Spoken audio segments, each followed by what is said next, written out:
Assalamualaikum warahmatullahi wabarakatuh.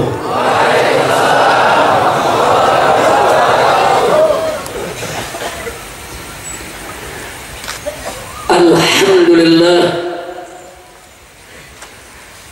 alhamdulillahilladzi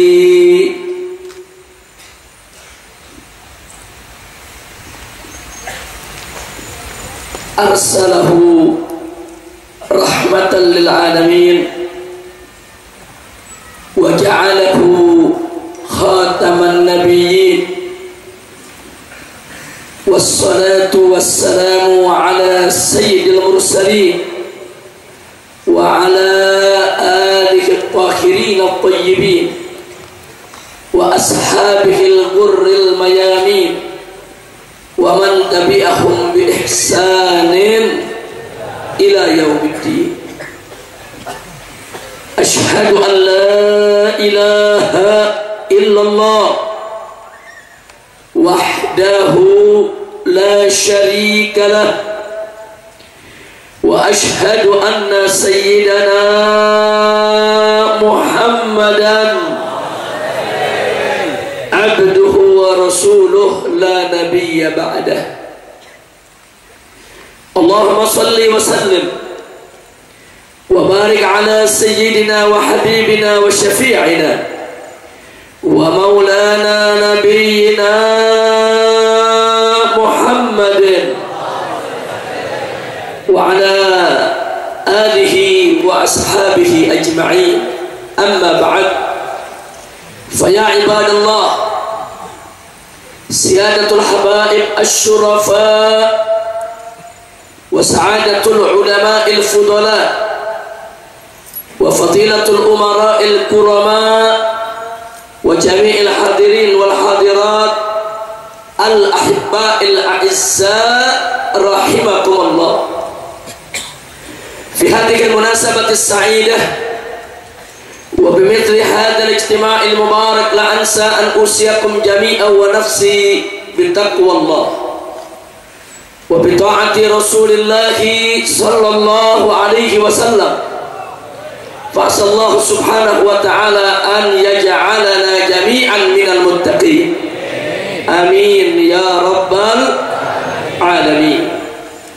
Kepada para habaib, para alim ulama, para tuan-tuan guru yang sama kita cintai dan sama kita muliakan, dan selalu kita doakan semoga para habaib dan para alim ulama, para tuan guru kita senantiasa mendapatkan kekuatan istiqamah di dalam menjalankan perjuangan dakwahnya, diberkahi setiap langkahnya, dimudahkan setiap urusannya, diberikan kemenangan dari dunia hingga akhiratnya. Amin ya rabbal alamin. Selanjutnya tidak lupa salam penghormatan ini kita sampaikan kepada segenap jajaran umara, aparatur pemerintah sipil TNI maupun Polri-nya, yang juga selalu kita doakan semoga para umara kita, para pemimpin kita senantiasa mendapatkan limpahan taufik dan hidayah, sehingga mereka menjadi pemimpin yang beriman dan bertakwa, yang taat kepada Allah dan Rasul-Nya, yang cinta kepada negeri dan rakyatnya, yang selalu dalam bimbingan Allah untuk menuju baldatun thayyibatun wa rabbun ghafur. Amin ya rabbal alamin. Dan selanjutnya secara khusus salam penghormatan ini kita sampaikan kepada segenap keluarga besar daripada Majelis Ta'lim Baitul Atiq yang dipimpin oleh akhina Al-Fadil Al-Ustadzul Mubarak Ustadz Sam'ani, begitu juga dengan Sohibul Bait Haji Taufik dan keluarga, hafidhahumullahu ta'ala wa ra'ahum, famata'allah bituli hayatihim. Amin ya rabbal alamin. Dan tidak lupa juga kepada akhina Al-Fadil Habib Zakaria Ba Hashim selaku Imam Front Pembela Islam Provinsi Kalimantan Selatan, yang selama ini telah dengan setia mendampingi kami untuk berjuang menegakkan amar ma'ruf nahi munkar. Kita doakan juga agar beliau panjang umur dalam taat dan ibadah, sehat walafiat, diberkahi setiap langkah perjuangannya. Amin ya rabbal alamin. Dan akhirnya secara istimewa salam penghormatan ini kita sampaikan kepada seluruh jamaah, kaum bapak, kaum ibu, para pemuda, para pemudi, kaum muslimin dan muslimat rahimakumullah.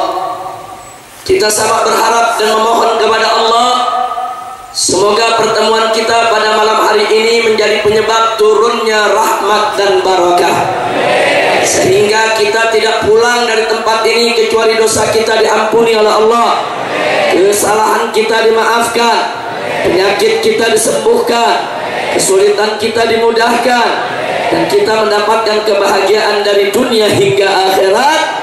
Amin ya rabbal alamin. Ahiba'il kiram, tadi sudah sama kita dengarkan ceramah-ceramah tausiah yang disampaikan oleh para guru-guru kita. Singkat, padat, ringkas, jelas, penuh hikmah. Lalu tadi Al-Habib Muhammad bin Hussein Al-Attas telah memaparkan kepada kita tentang situasi dan kondisi umat Islam yang dihimpit oleh musuh-musuhnya, yang diumpamakan oleh Nabi bagaikan makanan di piring hidangan, yang mana musuh siap untuk mengoyak dan memporak-porandakannya. Sementara Al-Habib Ahmad Fikri Bafaraj menerangkan kepada kita tentang maksud dan makna daripada surat Al-Maidah ayat 51. Walaupun penjelasan-penjelasan yang disampaikan tadi singkat tapi padat, ringkas tapi jelas, mudah-mudahan manfaat untuk kita semua dan juga manfaat untuk yang menyampaikannya. Amin ya rabbal alamin. Nah, ahiba'il kiram, saya ingin ingatkan pada malam hari ini, saya berwasiat untuk diri saya khususnya dan untuk segenap kaum muslimin dan muslimat pada umumnya, sebagaimana amanat Allah dalam Al-Qur'anul Karim. Wallahu subhanahu wa ta'ala qala ya ayyuhalladzina amanu taqullaha wa kunu ma'as-shadiqin. Shadaqallahul azim. Allah menyatakan dalam Al-Qur'anul Karim, hei orang-orang yang beriman, bertakwalah kamu sekalian kepada Allah. Mal murad bertakwa, apa yang dimaksud dengan takwa? Tidak lain dan tidak bukan adalah imtithalu awamirillah, yaitu menjalankan segala perintah Allah, wajtinabu nawahihi, dan menjauhkan segala larangannya, ibtigha'a mardatihi ta'ala, semata-mata hanya untuk mengharapkan ridha-Nya. Manakala kita menjalankan segala perintah Allah dan meninggalkan segala larangan Allah semata-mata hanya untuk mendapatkan ridha Allah, itu yang disebut takwa. Setelah itu apa Allah nyatakan dalam ayat tadi? Wa kunu ma'as-shadiqin, yaitu beradalah kamu sekalian agar senantiasa bersama para shadiqin.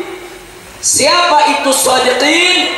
Shadiqin itu orang yang lurus jalannya, yang jujur sikapnya, yang betul dia punya iman dan syariatnya, saudara. Jadi Allah yang perintahkan kita bertakwalah kepada Allah dan selalu berusahalah dalam kehidupan ini kita dekat dengan orang-orang yang shadiqin, orang yang jalannya lurus, orang yang ucapannya jujur, orang yang betul-betul takut kepada Allah. Kenapa Allah memerintahkan kita untuk selalu bersama orang-orang yang shadiqin, sebab orang-orang yang shadiqin tersebut akan selalu mengajak kita di jalan Allah, akan selalu menuntun dan membimbing kita di jalan yang benar, dan akan menjadi penyebab untuk kita mendapatkan rahmat dan ridha Allah, untuk kemudian bisa masuk ke dalam surganya insya Allah. Apalagi di zaman sekarang ini, saudara. Dalam sebuah hadis Nabi kita Sayyiduna Muhammad sallallahu alaihi wasallam menyatakan, apa kata beliau alaihi salatu wassalam? Beliau mengatakan, sayati 'alan nas, akan datang kepada umat manusia, yaitu aku punya umat di kemudian hari, sanawatun khadda'at, tahun-tahun yang penuh tipuan, tahun-tahun yang penuh dusta, tahun-tahun yang penuh kebohongan. Di mana-mana yang ada adalah kebohongan, di mana-mana yang ada adalah kedustaan, sehingga kejujuran dan amanat menjadi begitu sangat langka, saudara. Di tahun-tahun itu, kata Nabi, cirinya, saudara, kalau kita mau tahu, yaitu yukadzabu fihas shadiq, orang yang jujur didustakan, saudara. Sebaliknya, wa yusaddaqu fihal kadzib, sementara pendusta dipercaya, saudara. Jadi Nabi bilang, nanti akan datang di tengah aku punya umat satu zaman yang penuh dusta, yang penuh kebohongan, yang penuh tipuan, di mana orang-orang yang jujur didustakan, sementara para pendusta dipercaya, saudara. Inna lillahi wa inna ilaihi raji'un. Gak sampai di situ, kata Nabi alaihi salatu wassalam, saudara. Di situ juga dikatakan, wa yukhawwanu fihal amin, orang-orang yang punya amanat, megang amanat, saudara, dikhianati, enggak dikasih kepercayaan. Sementara sebaliknya, saudara, wa yu'tamanu fihal kha'in, para pengkhianat justru diberikan amanat, saudara. Inna lillahi wa inna ilaihi raji'un. Nabi udah kasih kabar 15 abad yang lalu, saudara, akan datang satu zaman di tengah aku punya umat, orang yang jujur didustakan, orang yang berdusta justru dipercaya, saudara, orang yang amanat enggak dikasih kepercayaan, para pengkhianat justru diberikan amanat, saudara. Inna lillahi wa inna ilaihi raji'un. Kalau sudah begitu, kata Nabi, wa yantiqu fiha ruwaibidah, maka para ruwaibidah akan berkicau di sana sini, saudara. Para sahabat bertanya kepada Nabi, ma ruwaibidah ya Rasulullah? Apa itu ruwaibidah, wahai Rasulullah? Nabi mengatakan, ar-rajulu tafih fi amril ammah.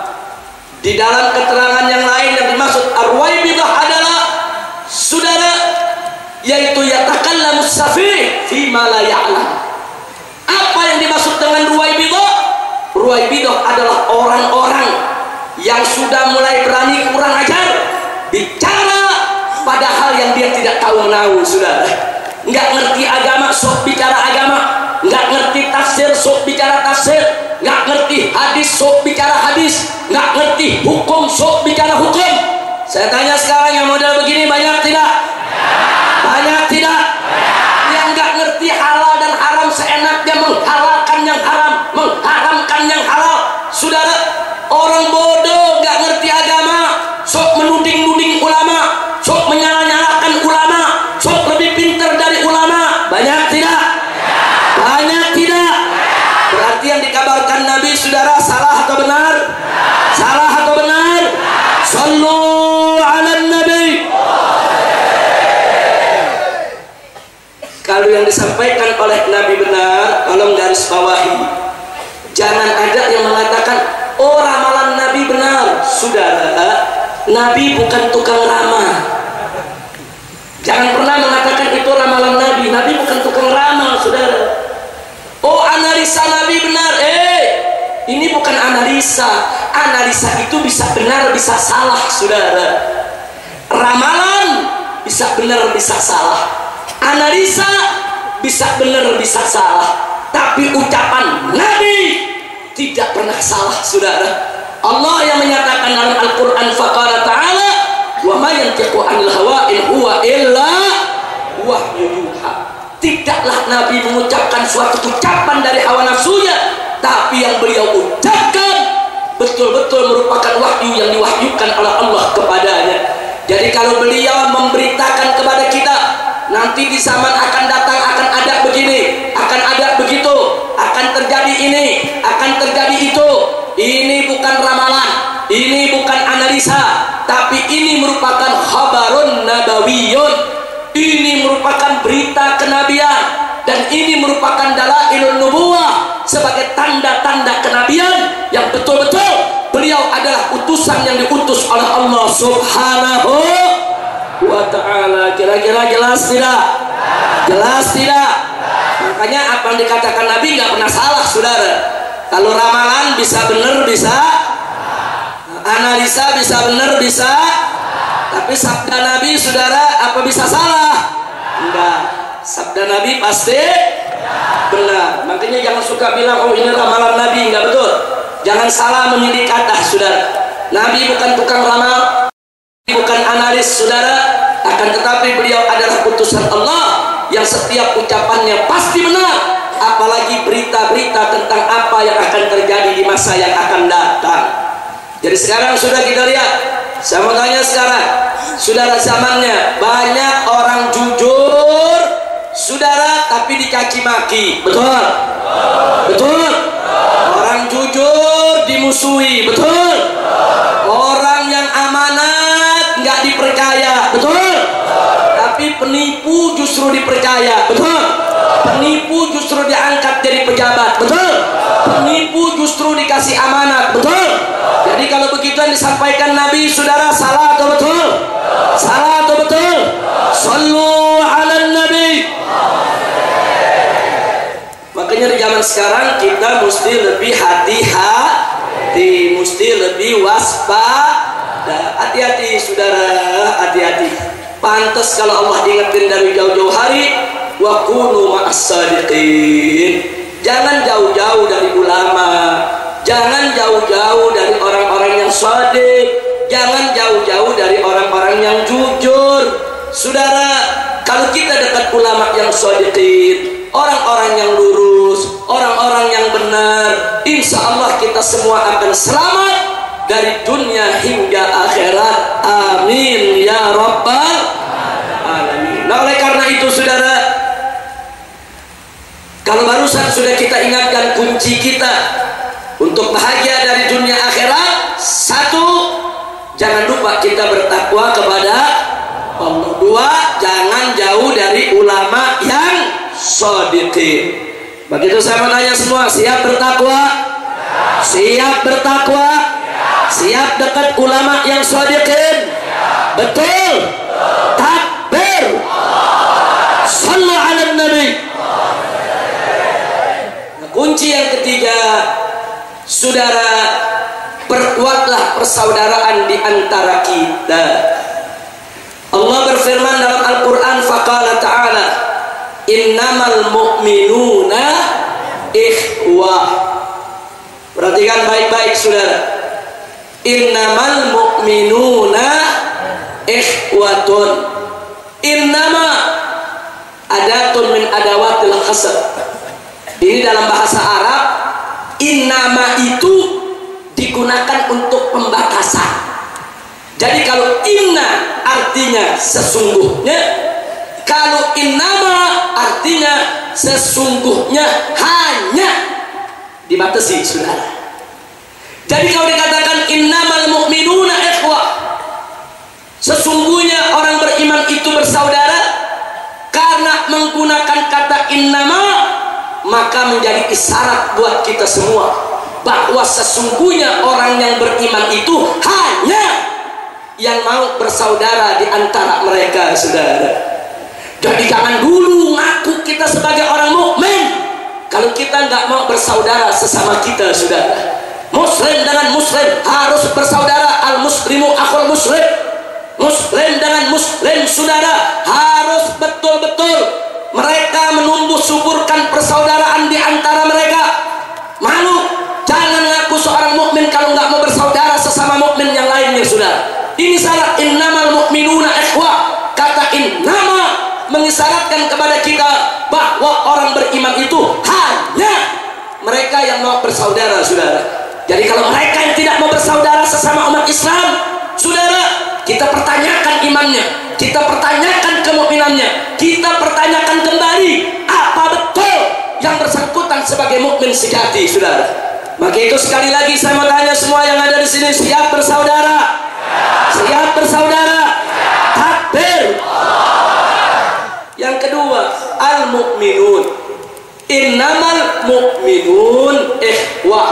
Sesungguhnya orang beriman bersaudara. Artinya persaudaraan di antara kita diikat dengan iman, saudara.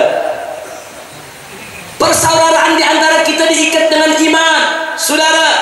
Bukan diikat dengan darah, bukan diikat dengan kesukuan, bukan diikat dengan bahasa, bukan diikat dengan wilayah teritorial, bukan diikat dengan negeri, bukan diikat dengan budaya, tapi persaudaraan kita diikat dengan siapapun kita, saudara. Apapun suku bangsa kita, apapun warna kulit kita, bagaimanapun bahasa dan budaya kita, dari negeri manapun kita berasal, selama kita beriman kepada Allah dan Rasulnya, kita semua adalah bersaudara dan kita semua sama di dalam pandangan Allah dan Rasulnya. Betul?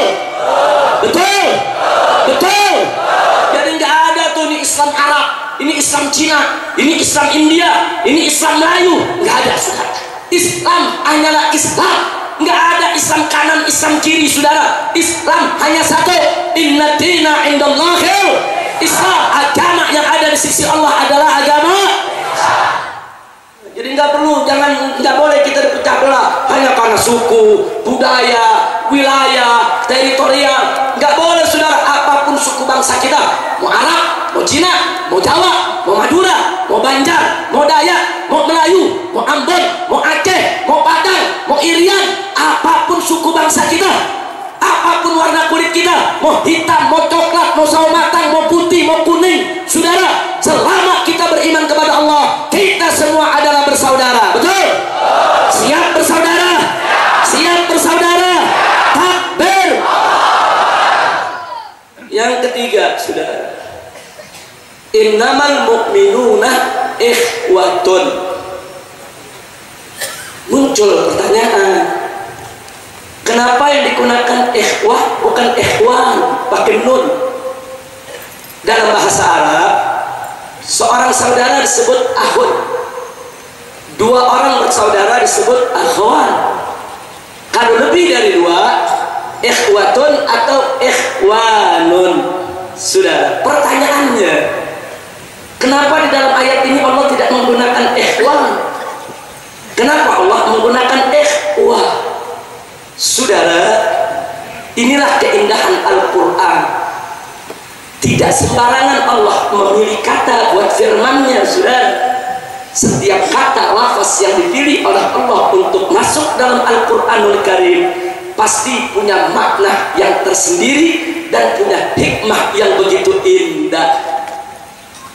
Saudara, seorang ahli tafsir dari Mesir, yaitu almarhum Asy-Syaikh Sya'rawi, saudara, di dalam pembahasannya beliau mengingatkan kita ikhwatun dengan ikhwan. Kalau pakai ikhwan, saudara, itu masyarakat Arab. Kalau sebut ikhwan, itu artinya saudara, nggak mesti saudara, saudara. Saudara tidak mesti saudara, bisa sebangsa, setanah air, sekampung, sewilayah, ikhwan. Tapi orang Arab kalau sudah sebut ikhwatun, itu hanya yang punya hubungan nasab, saudara. Hanya yang punya hubungan darah, seperti saudara seibu, saudara sebapak, atau saudara seibu sebapak, saudara yang punya tali hubungan nasab, yang punya tali hubungan darah, itu disebut ikhwah, bukan disebut ikhwan, saudara.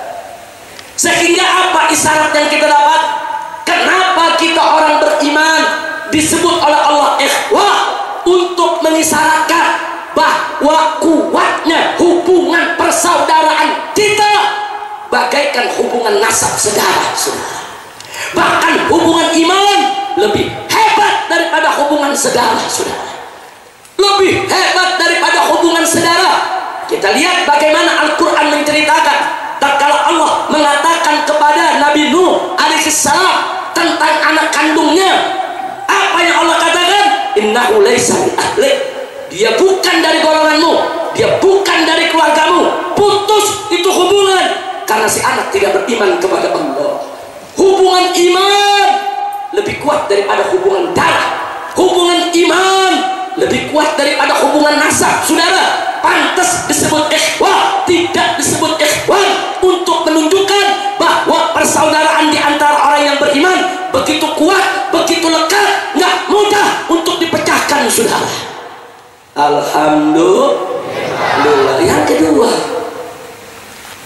saudara, Syekh Sa'rawi mengatakan, coba perhatikan hurufnya. Nun itu perahu terbuka begini, saudara, ada titik di tengah. Tapi kalau tak marbutoh, ujung-ujung diikat, saudara. Diikat, itu kan huruf tak titik dua, cuman diikat, saudara.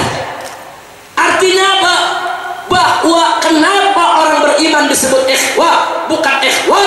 Karena hubungan persaudaraan di antara mereka diikat kuat oleh iman, saudara. Diikat kuat, nggak boleh dilepas. Subhanallah. Jadi jangan main-main. Innamal mu'minuna ikhwah.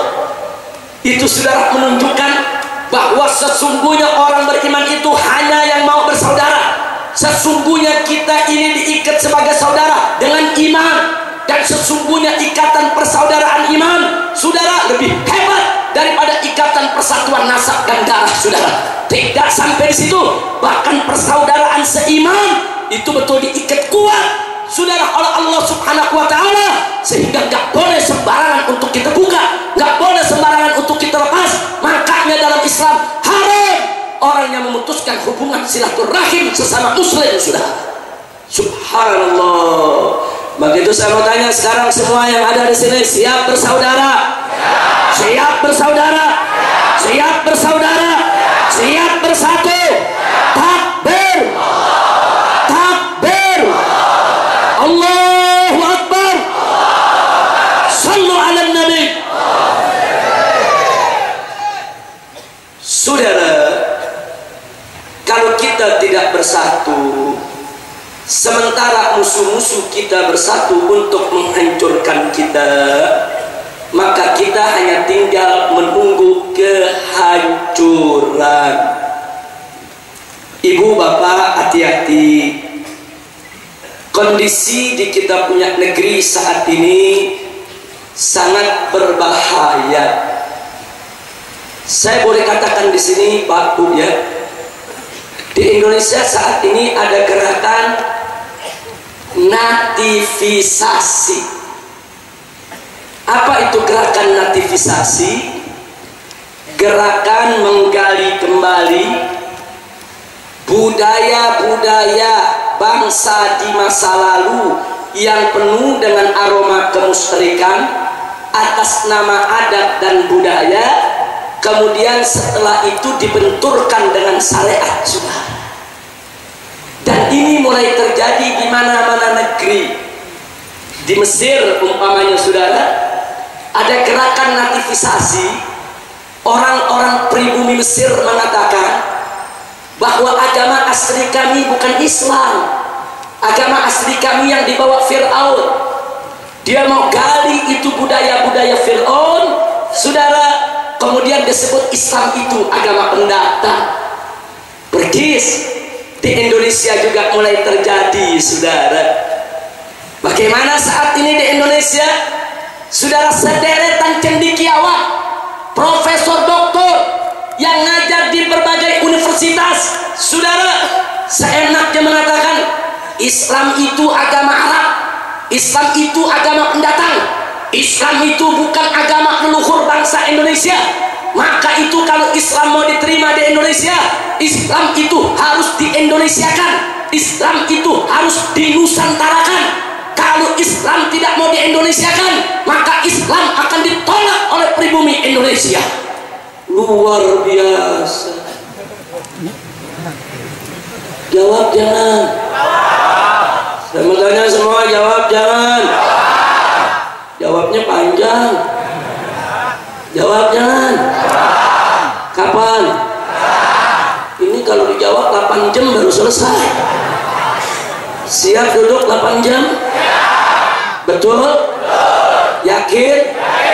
Ente 8 jam, anda pulang. Masya Allah. Baik, kita jawab jangan. Jawab jangan. Betul? Saudara, mereka mengatakan Islam itu agama Arab, datang dari orang Arab. Maka itu jangan mau kita diarabkan.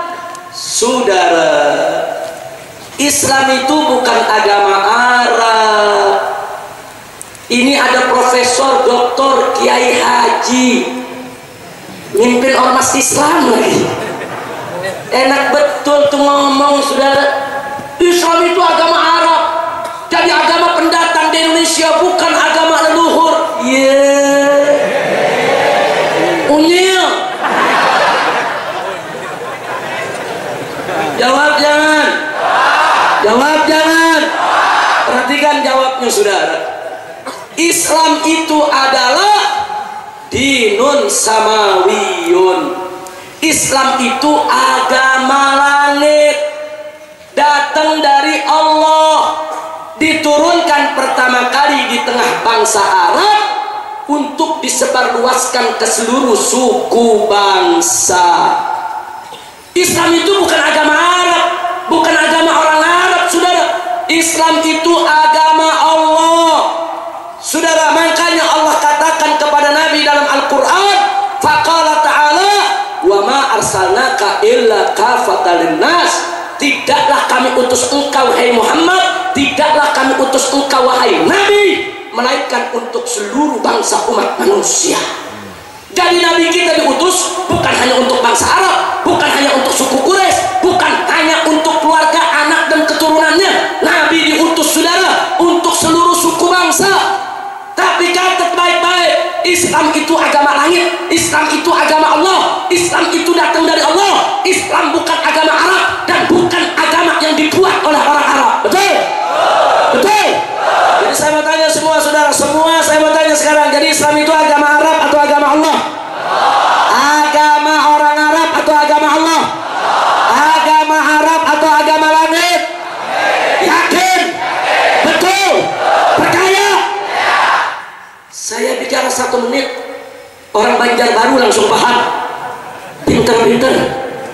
Profesor, doktor, kiai haji 20 tahun belajar, nggak paham-paham. Kacau tidak? Kacau tidak? Jadi pinteran profesor apa orang Banjar? Pinteran profesor apa orang Banjar? Alhamdulillah. Dalil dikit paham. Kenapa paham? Karena hatinya bersih. Betul? Betul? Baik, sekarang yang berikutnya, sudah. Dia katakan Islam itu agama pendatang. Tuh profesor suruh ngaca dulu di cermin, lihat mukanya di kaca, tanya dirinya, dulu ente sebelum dilahirkan dari rahim ibu ente ada di mana? Di mana? Betul? Betul? Sebelum dilahirkan dia udah di bumi belum? Udah di bumi belum? Begitu dilahirkan, dia jadi pendatang di atas muka bumi. Betul? Berarti kita semua pendatang di bumi. Betul? Betul? Betul? itu agama datang dari Allah. Sekarang saya mau tanya semua yang ada di sini, bumi ini siapa yang menciptakan? Allah. Bumi ini milik siapa? Allah. Bumi ini punya siapa? Allah. Islam itu agama dari siapa? Allah. Yakin? Islam itu agama Allah, bumi ini milik Allah, saudara. Sehingga dimanapun Islam itu hadir di atas muka bumi ini, Islam akan selalu menjadi pribumi. Demi Allah, Islam tidak pernah menjadi pendatang, saudara. Betul? Betul? Ngomong Islam agama pendatang, lu yang pendatang. Betul? Dia yang pendatang dan nyalain Islam yang pendatang. Dari mana datangnya Islam yang pendatang? Sebelum kau lahir Islam sudah ada. Sebelum bapak moyangmu lahir Islam sudah ada. Udah gitu dia katakan agama leluhur bangsa Indonesia bukan Islam. Ayo sekarang kita mau bicara agama leluhur. Betul? Betul? Saya mau tanya, bapak moyangnya umat manusia siapa? Siapa? Nabi apa?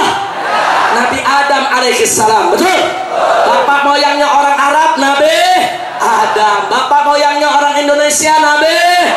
Bapak moyangnya bangsa Cina, Nabi. Nabi Adam agamanya apa? Nabi Adam agamanya apa? Jadi bapak moyangnya bangsa Indonesia, Nabi Adam. Leluhurnya orang Indonesia, Nabi Adam. Nabi Adam agamanya apa? Kalau begitu agama Islam agama leluhur bukan, saudara? Jadi agama leluhur kita apa? Agama leluhur kita apa? Ini Profesor Doktor bilang Islam bukan agama leluhur. Leluhur lu monyet kali. Tuh profesor yang ngomong begitu mungkin turunan monyet tuh, saudara. Betul? Kalau kita di sini bukan turunan monyet, betul? Kita keturunan siapa? Keturunan siapa? Leluhur kita siapa?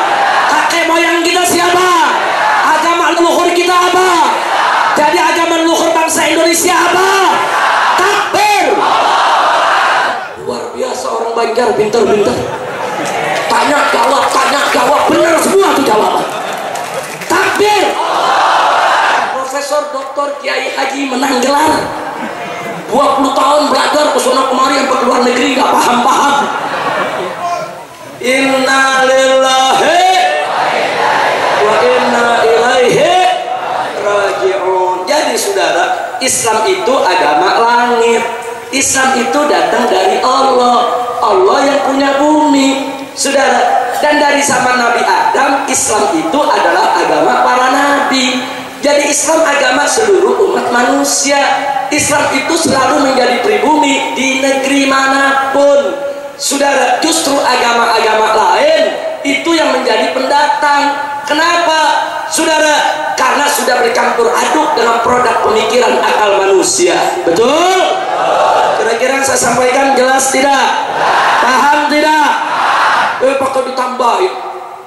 Karena Islam agama Arab menjadi agama pendatang di Indonesia, maka Islam harus di-Indonesiakan. Harus dinusantarakan. Jawab jangan. Jawab jangan.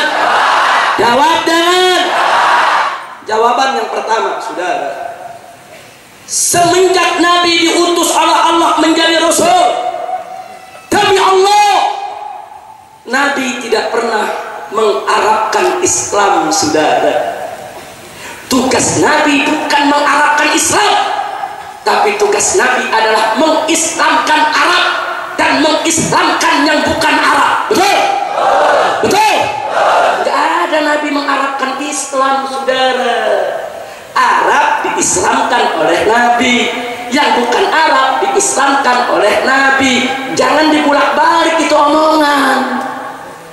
Setelah Nabi wafat, saudara, dilanjutkan oleh para sahabat, dilanjutkan oleh para tabi'in, dilanjutkan oleh tabi'in, dilanjutkan oleh para ulama, saudara. Mereka semua melanjutkan dakwah Nabi, mengislamkan Afrika, mengislamkan Asia, mengislamkan Pakistan, mengislamkan India, mengislamkan Indonesia, saudara.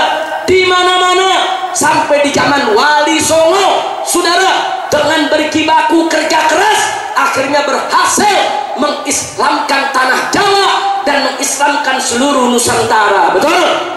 Bagus tidak? Bagus tidak? Wali Songo mengislamkan Nusantara, nggak pernah Wali Songo menusantarakan Islam, saudara. Wali Songo mengislamkan Jawa, nggak pernah Wali Songo menjawakan Islam, saudara. Jangan dibulak-balik. Nah, kalau sekarang Islam di Indonesia harus di Indonesiakan, ya kalau begitu Islam di Afrika harus di Afrikakan loh. Nanti Islam di Cina harus di Cinakan. Nanti Islam di India harus di Indiakan. Nanti di Indonesia ada Islam Nusantara, di India ada Islam Kuthotahe. Kacau tidak? Kacau tidak? Kacau tidak? Masya Allah. Lu kenapa kurang ajar lulus? Lu jangan teriak sendirian, gue tersinggung nih. Jangan-jangan lu bilang gue yang kurang ajar. Masya Allah. Lanjut. Lanjut. Jadi sekarang saya tanya, ayo mana yang benar, saudara? Indonesia diislamkan? Perhatikan, Islam di Indonesiakan atau Indonesia diislamkan? Sekali lagi. Sekali lagi. Indonesia deh. Indonesia deh. Yakin? Betul? Takbir. Sallu ala Nabi. Luar biasa. Jadi hati-hati, itu namanya gerakan nativisasi, saudara. Dia mau Arab-Arabkan Islam, saudara. Dia mau Arab-Arabkan syariat, saudara. Dia mau Arab-Arabkan ini agama supaya besok ditolak oleh pribumi. Kurang ajar, saudara. Jahat cara-cara mereka. Mau adu domba antar umat, adu domba antar suku bangsa, adu domba sesama umat Islam, saudara. Biadab tidak? Kurang ajar tidak? Zalim tidak? Jahat tidak? Biarkan atau lawan? Biarkan atau lawan? Nggak sampai di situ. Apa dia bilang lagi, saudara? Dia bilang, saudara, dalam rangka mengindonesiakan dan menusantarakan Islam. Hei umat Islam Indonesia, mau ngapain ente piara jenggot? Jangan. Jenggot itu budaya Arab, itu bukan ajaran Islam. Mau ngapain kalian diarabkan? Pakai jenggot, pakai jubah, pakai sorban, pakai imamah, pakai gamis. Jangan mau kalian diarabkan. Mau ngapain kalian diperbudak sama Arab? Mau ngapain kalian dikerjai sama Arab? Mau ngapain kalian dijadikan orang Arab? Nggak perlu. Mau ngapain itu jenggot? Makin panjang jenggotnya, makin bodoh otaknya. Ini yang ngomong profesor doktor, sudah. Saya nggak fitnah, betul? Betul? Ada nggak rekamannya di YouTube, sudah? Saya nggak fitnah, sudah.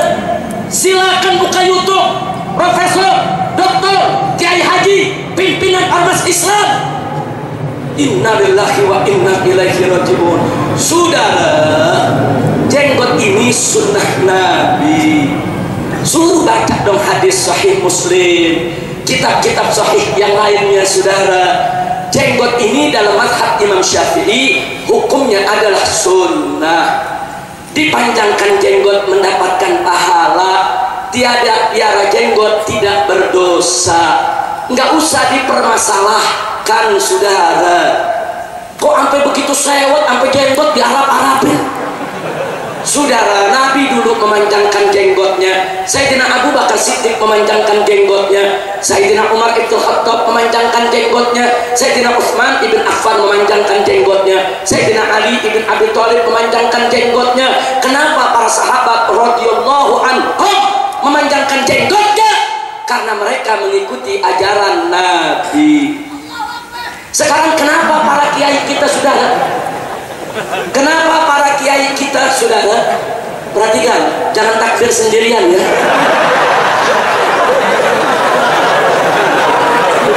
Saya mau tanya nih. Kita lagi sholat berjamaah, imam baca walau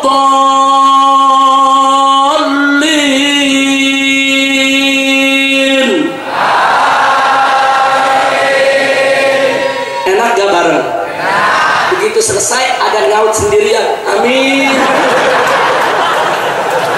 Amin sendirian. Kacau tidak? Jadi takbir bareng, sholawat bareng, kurang ajar bareng juga. Betul? Takbir. Enak gak bareng? Ini lagi tenang. Allahu Akbar.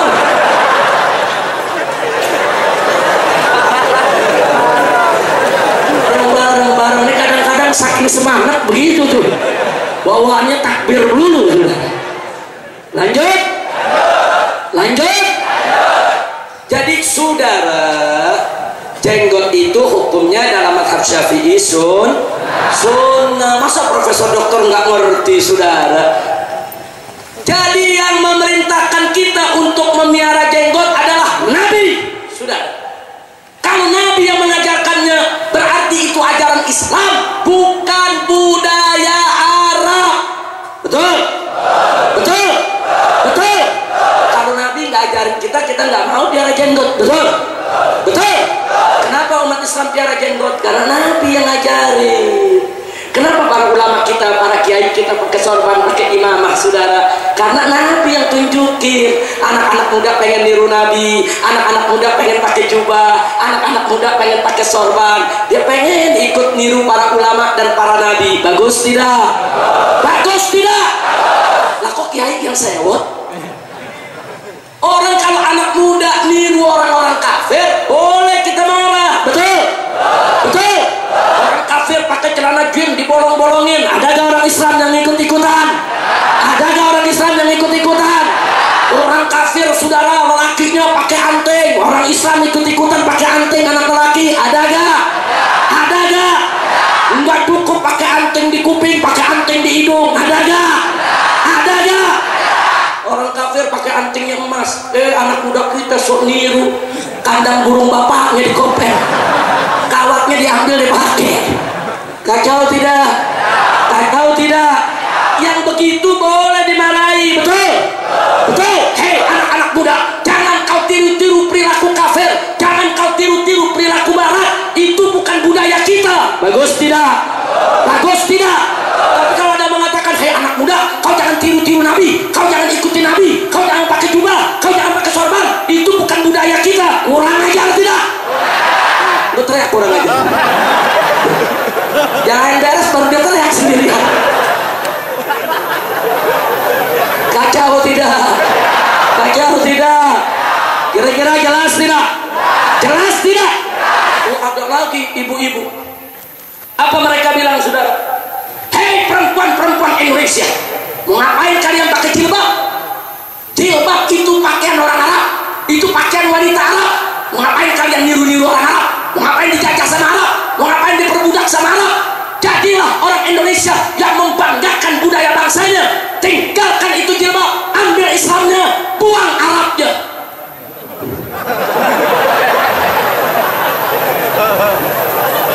Ambil Islamnya, buang Arabnya. Jawab jangan. Jawab jangan. Jawab jangan. Saudara, ini perempuan-perempuan kita saudara memakai jilbab bukan adat Arab. Yuk kita kupas sejarah sebentar. Dulu di zaman jahiliyah, perempuan-perempuan Arab itu mutabarrijah. Apa itu mutabarrijah? Makshufatul aurat, terbuka aurat mereka, rambut mereka diriap, leher mereka kelihatan, bahkan pusarnya dipajang buat tali perut saudara. Itu wanita-wanita Arab jahiliyah. Kemudian begitu Nabi menyampaikan dakwahnya, banyak perempuan-perempuan masuk Islam saudara. Maka perempuan-perempuan muslimat dibedakan oleh Allah dari perempuan-perempuan kafirah saudara. Sampai akhirnya Allah perintahkan kepada Nabi saudara, qul li azwajika wa banatika wa nisa'il mu'minin yudnina 'alaihinna min jalabibihin. Allah katakan kepada Nabi, hei Muhammad, hei Rasul, katakan katakan kepada istri-istrimu, katakan kepada putri-putrimu, katakan kepada perempuan orang-orang yang beriman, supaya mereka menghamparkan pakaian kurung mereka, supaya mereka menutup aurat mereka. Begitu ayat ini turun, saudara, seluruh perempuan-perempuan mukminat sam'an wa ta'ah, mereka tutup aurat mereka dan mereka pakai jilbab mereka, saudara. Semenjak saat itu terlihat perbedaan antara perempuan mukminah dengan perempuan kafirah. Yang beriman pakai jilbab, yang kafir tidak pakai jilbab, sehingga mulai saat itu jilbab menjadi identitas muslimah, saudara. Jadi kalau begitu saya mau tanya, jadi yang perintahkan perempuan-perempuan muslimah pakai jilbab, saya tanya, siapa? Siapa? Siapa? Kalau begitu saya mau tanya, jilbab itu adat Arab atau perintah Allah? Budaya Arab atau kewajiban agama? Yakin? Betul? Takbir? Adapun kemudian hari, karena seluruh orang Arab rame-rame masuk Islam dan rame-rame perempuannya, sehingga jilbab sampai hari ini menjadi adat budaya mereka, itu persoalan lain. Bahkan jilbab di Indonesia pun sekarang sudah membudaya, sudah berurat berakar, bahkan menjadi bagian daripada budaya busana Indonesia. Betul? Betul? Tapi nggak berhak mengarab-arabkan jilbab, mengarab-arabkan jenggot, mengarab-arabkan sorban, mengarab-arabkan jubah. Kurang ajar. Insya Allah. Kira-kira jelas tidak? Paham semua? Paham? Oh, ada lagi mereka bilang, dalam rangka mengindonesiakan Islam, menusantarakan Islam. Hei bangsa Indonesia, mau ngapain kalian pakai assalamualaikum? Assalamualaikum itu adat Arab, budaya Arab. Ambil Islamnya, buang Arabnya. Mau ngapain kalian diperbudak sama Arab, dijajah sama Arab? Mau ngapain di Arab-Arabkan? Kita bangsa Indonesia kaya akan budaya, pakai bahasa kita, pakai budaya kita. Nggak usah lagi pakai assalamualaikum, ganti saja dengan selamat pagi, selamat siang, selamat malam. Nggak perlu assalamualaikum.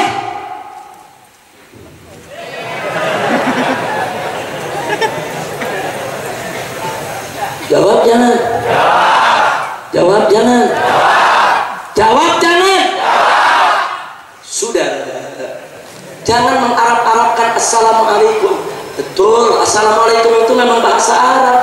Al-Quran kita juga bahasa Arab, Nabi kita juga orang Arab. Betul? Nah kok kita mau dia bentur-benturin sama Arab, saudara? Kita diperintahkan oleh Allah dan Rasulnya untuk mencintai Arab.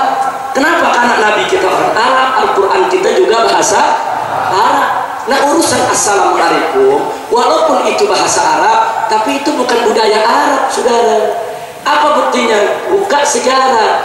Dulu orang-orang Arab, kalau satu sama lain bertemu dengan mereka, salamnya adalah wasobaha. Kalau ketemu satu sama lain, wasobaha, hari yang cerah, pagi yang cerah. Saudara, semua. Begitu mereka diajarkan oleh Nabi atas perintah Allah, yaitu cara-cara salam bagaimana antar umat Islam. Nabi ajarkan mereka tahiyatul Islam, tahiyatul muslimin, tahiyatul dunya wal akhirah, yaitu assalamualaikum warahmatullahi wabarakatuh. Begitu ini diajarkan oleh Nabi, seluruh umat Islam di zaman Nabi, saudara, yang besar, yang kecil, yang laki, yang perempuan, yang kaya, yang miskin, semuanya rame-rame mengamalkan assalamualaikum, dan mereka tinggalkan tahiyah jahiliyah wasabaha. Nah, kalau begitu saya mau tanya, saudara, kalau begitu assalamualaikum itu adat Arab atau ajaran Allah? Budaya Arab atau ajaran Nabi? Budaya Arab atau ajaran Islam? Yakin? Betul? Takbir? Kok enaknya assalamualaikum di Arab-Arabin, saudara? Inna lillahi wa inna ilaihi raji'un. Itu jawaban yang pertama. Jawaban yang kedua, saudara, kalau assalamualaikum harus diganti dengan selamat pagi, selamat siang, selamat malam, nanti kita sholat jadi repot. Saya mau tanya, yang namanya sholat, saudara, salam itu rukun bukan? Ayo, salah satu rukun sholat adalah sah. Saya mau tanya, sholat tanpa salam sah gak?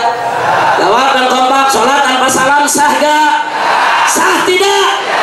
Nah sekarang sholat harus ada salam. Kalau assalamualaikum gak boleh, nanti begitu sholat subuh gimana? Selamat pagi, selamat pagi, kan disuruh ganti. Ntar begitu sholat zuhur, selamat siang, selamat siang. Nanti sholat asar, selamat sore, selamat sore. Untung malaikat sabar. Kalau nggak cekek malaikat tuh sudah ditukar-tukar tuh salam. Ntar begitu sholat maghrib, selamat petang, selamat petang. Sholat isya, selamat malam, selamat malam. Betul, betul. Begitu sholat tahajud dia bingung. Dibilang malam udah liwat, dibilang pagi belum masuk. Akhirnya selamat remang-remang, selamat remang-remang. Kacau tidak? Kacau tidak? Kacau tidak? Takbir. Ada yang nanya, Habib emang selamat pagi, selamat siang, selamat malam nggak boleh? Jawabnya boleh, boleh, tapi jangan dijadikan pengganti assalamualaikum. Orang Arab juga ada kok sobahul khair, ada kok masaul khair, saudara. Enggak apa-apa, mau pakai selamat pagi silakan, selamat siang silakan, selamat malam silakan, tapi jangan tinggalkan assalamualaikum, saudara. Sampaikan assalamualaikum warahmatullahi wabarakatuh, selamat pagi ya akhi, sobahul khair, silakan saudara. Tapi kalau assalamualaikum diganti dengan selamat pagi, selamat siang, selamat malam, tidak boleh. Kenapa? Saudara, assalamualaikum adalah syariat, selamat pagi, selamat siang, dan selamat malam adalah adat. Syariat di atas adat, nggak boleh syariat dikalahkan oleh adat, saudara. Betul? Saya mau tanya, mana lebih tinggi saudara, adat atau syariat? Adat atau syariat? Jadi yang mesti dikedepankan adat atau syariat? Adat atau syariat? Siap laksanakan syariat? Takbir! Nggak boleh syariat dikalahkan sama adat, saudara. Syariat kedepankan. Lalu bagaimana dengan adat? Adat yang tidak bertentangan dengan syariat silakan dilestarikan, saudara. Yang tidak boleh dilestarikan adalah adat istiadat yang bertentangan dengan syariat. Betul? Jadi kalau adat istiadat tidak bertentangan dengan syariat, silakan kembangkan, silakan lestarikan, silakan dipelihara, saudara. Masing-masing suku, masing-masing budaya punya adat istiadat yang harus dihormati. Betul? Betul? Tapi kalau ada adat istiadat bertentangan dengan syariat, wajib untuk diluruskan, saudara. Nggak boleh dibiarkan. Kira-kira jelas tidak? Jelas tidak? Jelas tidak? Alhamdulillah. Yang terakhir kurang ajarnya, saudara. Dalam rangka untuk mengindonesiakan Islam, maka itu kalau baca Al-Quran nggak perlu pakai langgam Arab. Indonesia ini banyak langgam, bisa pakai langgam Jawa, bisa pakai langgam Sunda, bisa pakai langgam Betawi. Kenapa harus pakai langgam Arab? Dan ini bukan sekedar wacana, sudah mereka praktekkan beberapa tahun yang lalu di Istana Negara. Begitu seorang qori dari Jawa Tengah maju membaca Quran, Quran dibaca dengan langgam pewayangan dari mulai pembukaan sampai penutupan. Mereka berlindung di balik kata, ini kan khilafiyah, ini kan perbedaan. Inna lillahi wa inna ilaihi raji'un. Ya, ada khilafiyah, ada perbedaan, tapi jangan lupa, saudara, khilafiyah yang merupakan qaulun sad, qaulun dhaif, nggak boleh untuk kita amalkan lagi, saudara. Dan nggak sampai di situ. Nabi yang mengatakan di dalam hadisnya, saudara, Iqra'ul Quran maktalafat qulubukum. Kata Nabi, bacalah Al-Quran dengan bacaan yang menyatukan hati kalian, bukan yang mecah belah. Nah sekarang pakai langgam Jawa baca Quran, ntar begitu alat dolin pakai langgam Jawa, makmumnya macam-macam suku, bingung jawabnya. Coba deh, walat dolin Tertinggal orang Banjar bingung apaan ya? Kacau tidak? Kacau tidak? Tapi kalau pakai langgam yang sudah biasa dipakai, semua sama. Sudah waladdallin.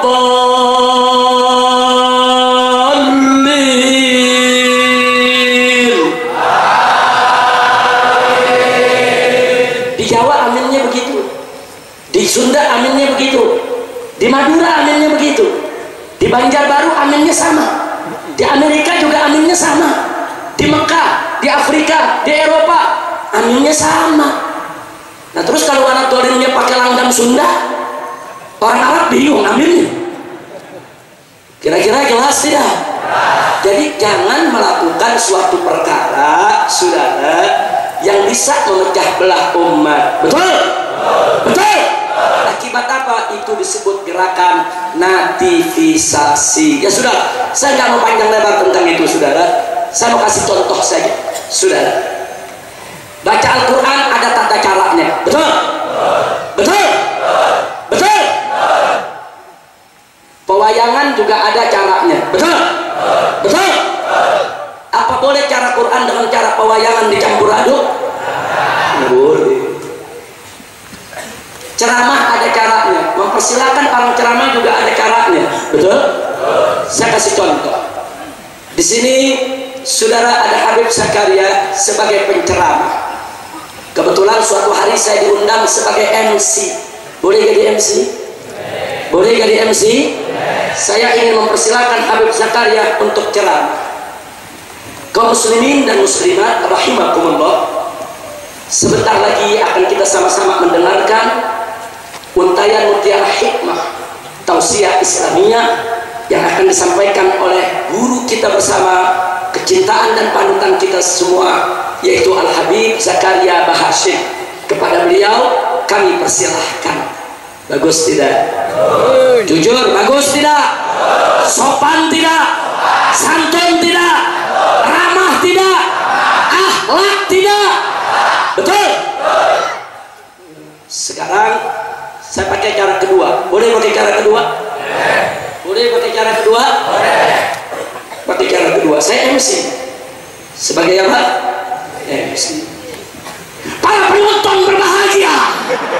Sebentar lagi kita akan goyang mimbar ini, yaitu ceramah yang akan disampaikan oleh guru kita Habib Zakaria.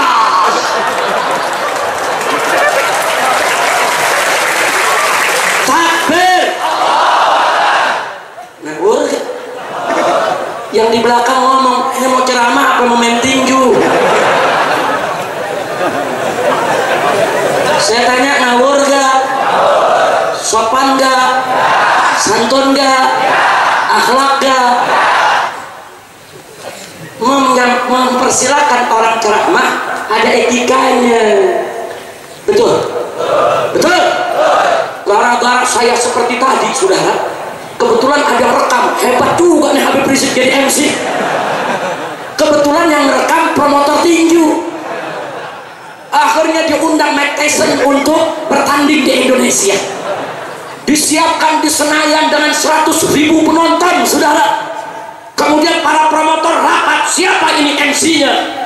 Begitu lihat rekaman Habib Rizik saja,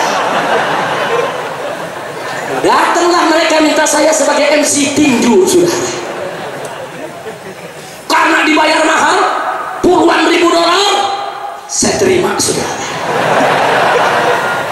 Begitu di hari H, saya tampil di atas ring, saudara. Di pojok sana ada Mike Tyson yang siap naik ke atas ring, saudara. Nah kemudian saya mulai acara. Ini penonton di satu stadion utama Senayan, saudara. Apa saya katakan?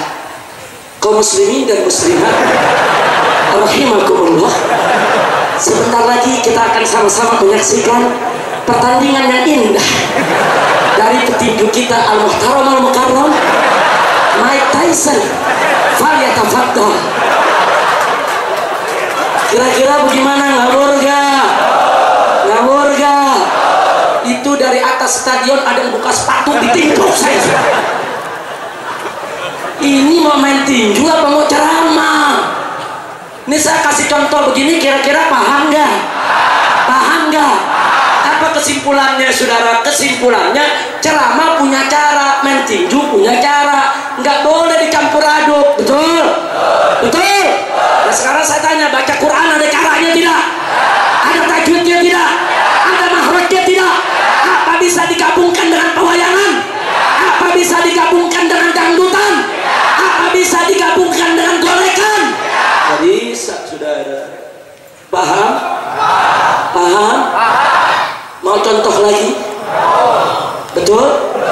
Saya kasih contoh lagi.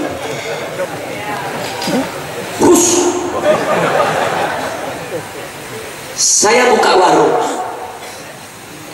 Anda datang ke warung saya. Habib pesen nasi sama ikannya. Saya ambil piring. Saya ambil lap yang bersih, sudah. Saya lap piring. Setelah saya lap, saya ambil nasi dengan centong, saya ambil ikannya dijepit, saudara. Persis jarak saya melayani. Bagus tidak? Saya sediakan buat Anda. Nafsu gak makannya? Ayo jujur, jujur, nafsu tidak? Selera tidak? Kenapa? Bersih. Kenapa? Kenapa? Besoknya Anda balik lagi. Balik mau makan lagi, saudara, karena bersih. Habib mau makan lagi seperti kemarin. Oh iya, saya ambil pil.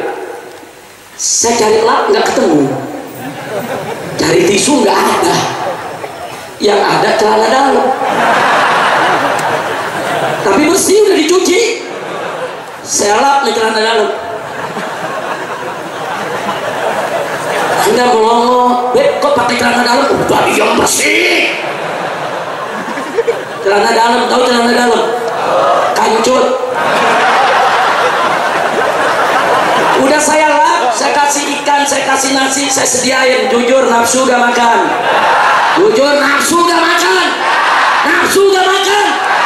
Bagaimana mau makan? Gila ini Habib pakai kancut ngebersihinnya. Artinya apa? Saya berbuat sesuatu yang tidak lazim, betul? Saya berbuat sesuatu tidak pada tempatnya, betul? Betul? Begitulah saudara. Kalau orang baca Al-Quran bukan dengan cara yang benar, itu sama juga ngelap piring pakai kancut, betul? Subhanallah, jadi kurang ajar saudara. Di istana, di hadapan presiden, di hadapan para menteri saudara, Al-Quran dipermainkan seenaknya mereka baca, saudara. Oh, saya ditelepon oleh beberapa pejabat. Habib, jangan hina-hina presiden lah. Itu kan lambang negara. Saya tidak menghina presiden, saya tidak menghina siapapun, tapi demi Allah, saya akan hinakan siapapun yang menghina Al-Quran. Betul? Allah akan menghinakan orang yang menghina Al-Quran, dan Allah akan memuliakan siapa yang memuliakan Al-Quran. Betul? Betul? Takbir.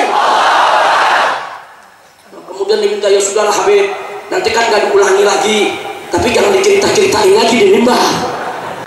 Saya bilang baik, saya nggak ngomong lagi di mimbar, saya janji. Betul Habib, tapi ada syarat. Tuh syaratnya apa Habib? Nanti tanggal 17 Agustus itu kan di istana ada upacara hari ulang tahun kemerdekaan. Itu dipimpin oleh presiden, betul?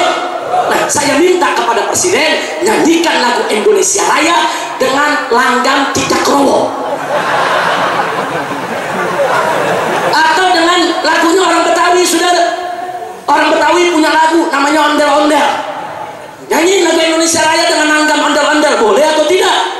Orang Betawi punya lagu, nyok kita nonton ondel-ondel, nyok nyanyiin Indonesia tanah airku, oi.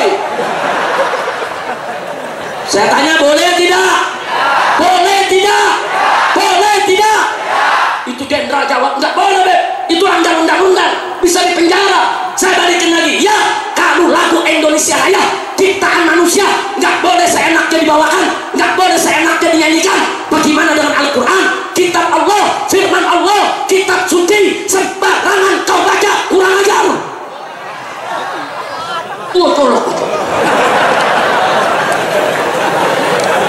Kira-kira jelas tidak? Jelas tidak? Nah, karena itu jangan mau kita diadu domba, betul? Saya heran ini profesor, doktor, kiai, haji. Enaknya saudara, assalamualaikum di Arab-Arabin, jilbab di Arab-Arabin saudara, langgam baca Quran di Arab-Arabin, Islam pun di Arab-Arabin, dibilang agama Arab. Hati-hati saudara, ini cara-cara Zionis untuk menghancurkan Islam. Saudara, kalau ini kita biarkan, nanti besok dia katakan apa? Mau ngapain kita sholat? Itu budaya Arab. Mau ngapain puasa Ramadan? Itu budaya Arab. Mau ngapain? Mau ngapain itu pencuri dipotong tangan? Itu budaya Arab. Mau ngapain itu pemabuk dicambuk? Itu budaya Arab. Semua syariat yang mereka tidak suka, mereka bilang itu budaya Arab. Mereka itu adat Arab. Mereka bilang itu istiadat Arab. Kurang ajar. Insyaallah, kira-kira jelas tidak? Jelas tidak? Kok saudara umat Islam mau diadu-adu dengan orang Arab? Profesor, doktor, kiai, haji, apa kau nggak sadar? Quranmu bahasa Arab, nabimu bangsa Arab. Pertama kali Al-Quran diturunkan di tengah bangsa Arab. Sahabat-sahabat nabimu mayoritas adalah orang-orang Arab. Siapa yang mengajarkan kau untuk agar umat Islam benci kepada Arab? Insya Allah, ini adu domba berbahaya saudara. Makanya dari awal ceramah saya tadi, kita jangan bicara suku di antara kita. Apapun suku kita, mau Arab, mau Cina, mau Jawa, mau Banjar, mau Padang, mau Aceh, selama kita beriman kepada Allah, kita semua bersaudara. Betul? Siap bersaudara? Siap bersatu? Takbir! Sallu ala Nabi. Alhamdulillah. Udah jam berapa nih?